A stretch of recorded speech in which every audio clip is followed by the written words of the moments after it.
السلام علیکم دوستو، اگر کسی کے اندر شرم ہو تو وہ یقیناً اس طرح کے لمحات اور اس طرح کی صورتحال کو دیکھ کر یقیناً ڈوب مرے۔ یہاں پر آپ دیکھ سکتے ہیں کہ ایک کارکن مسلم لیگ نون کی جب اس کا بازو ٹکرتا ہے مریم صفدر صاحبہ کے ساتھ تو فوراً سے وہ مریم صفدر صاحبہ پہلے تو اس سے دھکا دیتی ہیں، اور دھکا دینے کے بعد جو ہے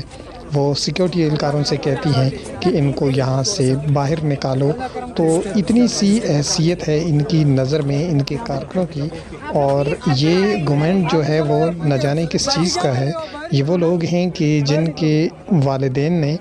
اس ملک کے عوام کو لوٹ کر ملک کے عوام کے خون پسینے کا جو پیسہ ہے اس کو چرا کر وہ باہر لے کر گئے، اور اپنے بچوں کی عیاشی کے لیے انہوں نے اس پیسے کو جمع کیا۔ لیکن آج وہی حرام خور اور حرام کے پیسے سے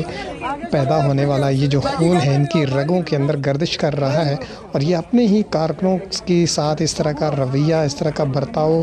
رکھ رہے ہیں۔ نہ جانے کس چیز کا یہ گھمنڈ کر رہے ہیں، اپنے آپ کو کیا سمجھ رہے ہیں کہ ایک انسان کا اگر بازو اس کے ساتھ ٹکر جاتا ہے تو وہ اتنی اس سے گھن کرتے ہیں، اور نہ جانے خود کو کیا سمجھتے ہوئے پہلے تو دھکا دیتے ہیں اور پھر بعد میں سیکیورٹی سے باہر نکالتے ہیں۔ تو یہ ہے ان کے کارکنوں کی، ان کی نظر میں اوقات۔ تو اس سے سب کو سبق حاصل کر لینا چاہیے کہ کس حد تک یہ ان کا جو رویہ ہے وہ متکبرانہ